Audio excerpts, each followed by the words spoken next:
আজকের দিনে অনেক তরুণ বা নতুন নেতা মনে করেন যে দামি গাড়ি, এসি অফিস আর সোশ্যাল মিডিয়ায় কিছু ছবি দিলেই বড় নেতা হওয়া যায়।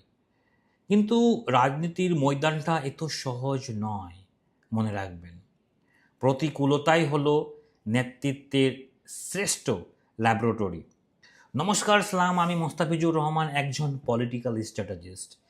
এই ভিডিওটি শুধু যারা রাজনীতি করতে চান তাদেরই জন্য, এবং যারা সমাজকে এগিয়ে নিয়ে যেতে চায় এবং আমাদের দেশকে ডেভেলপ নেশনের দিকে এগিয়ে নিয়ে যেতে চায় তাদেরই জন্য।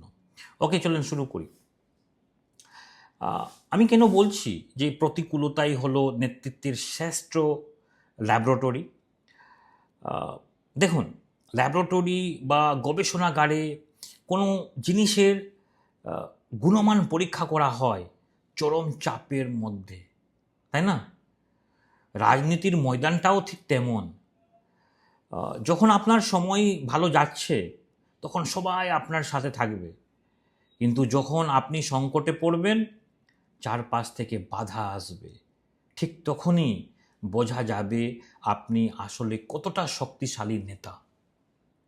আমি জাস্ট ছোট্ট দুটো উদাহরণ দেব। এই ছোট্ট দুটো উদাহরণের মাধ্যমে আশা করছি আপনি বুঝতে পারবেন। বর্তমান ভারতের প্রধানমন্ত্রী নরেন্দ্র মোদীজি, আমি কথা ধরুন বা কথা বলি ওনার ব্যাপারে। 2002 সাল থেকে 2014 সাল পর্যন্ত তার রাজনৈতিক জীবন ছিল একটি কঠিন ল্যাবরেটরি, কিন্তু বুঝতে পারছেন? সেই এক দশকে তাকে মানে দেশি বিদেশি সংবাদ মাধ্যম এবং রাজনৈতিক বিরোধীদের প্রবল আক্রমণের আপনার মুখে পড়তে হয়েছিল সেই সময়, তাই না? আশা করছি আপনারা জানেন যারা রাজনীতি নিয়ে গবেষণা করেন। এমনকি তাকে আইনি লড়াইও লড়তে হয়েছিল, কিন্তু এই প্রতিকূলতা তাকে দুর্বল করেননি, বরং আরও শক্তিশালী করেছেন এই সমস্ত প্রতিকূলতা পরিস্থিতি। এই কঠিন সময়ই তিনি তার গুজরাট মডেল তৈরি করেছিলেন এবং নিজেকে একজন লড়াকু নেতা হিসাবে প্রমাণ করেছিলেন। সেই ল্যাবরেটরি থেকে উত্তীর্ণ হয়ে তিনি আজ দেশের শীর্ষ পদে। আমি আরও উদাহরণ দেব যাতে আপনার সেন্সটা ভীষণ ক্লিয়ার হবে। আমি ব্রিটেন থেকে একটা উদাহরণ দিতে চাই। মার্গারেট থেচার্স ব্যাপারে আমি যদি বলি, ব্রিটেনের প্রথম মহিলা প্রধানমন্ত্রী মার্গারেট থেচার্সকে বলা হয় আপনার সেই সময়ের পাওয়ারফুল লেডি। বুঝতে পেরেছেন? তিনি যখন ক্ষমতায় আসেন তখন ব্রিটেন অর্থনৈতিক সংকটে ডুবেছিল। চারদিকে ধর্মঘট আর বিদ্রোহ সেই সময়, এমনকি তাকে হত্যার চেষ্টাও করা হয়েছিল। বুঝতে পারছেন? কিন্তু যত বাধা এসেছিল তিনি তত কঠোর হয়েছিলেন সেই সময়। সেই সংকটে ল্যাবরেটরিতে তার নেতৃত্ব শানিত হয়েছিল।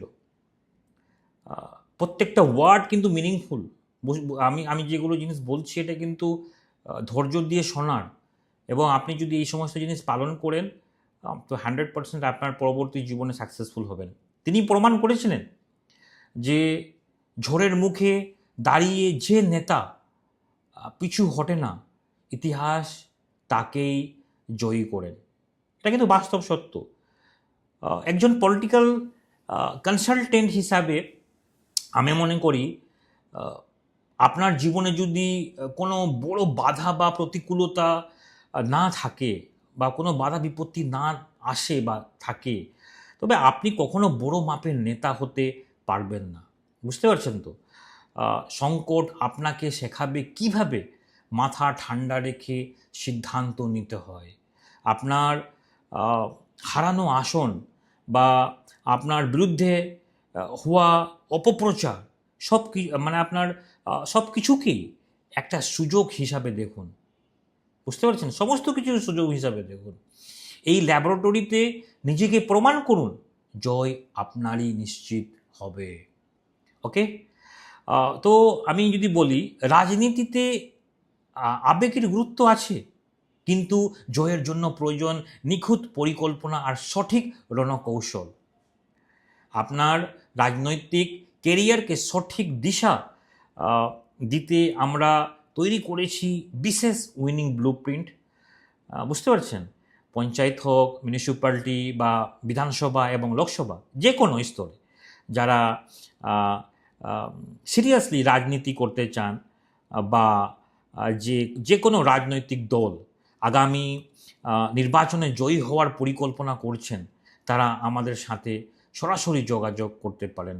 আমাদের সঠিক ডেটা এবং রণকৌশল আপনার বিজয়ের পথ সুগম করবে। যোগাযোগের জন্য আপনারা কল করতে পারেন। আমাদের যে নিচে যে ফোন নাম্বার দেখতে পাচ্ছেন, এই নাম্বারে কল করে আপনি 1-to-1 কনভারসেশন এর জন্য আপনি অ্যাপয়েন্টমেন্ট বুক করতে পারেন। সবাই ভালো থাকবেন, মনে রাখবেন লড়াই যার জয় তার। কিন্তু আজকের জন্য এতটুকুই। নমস্কার।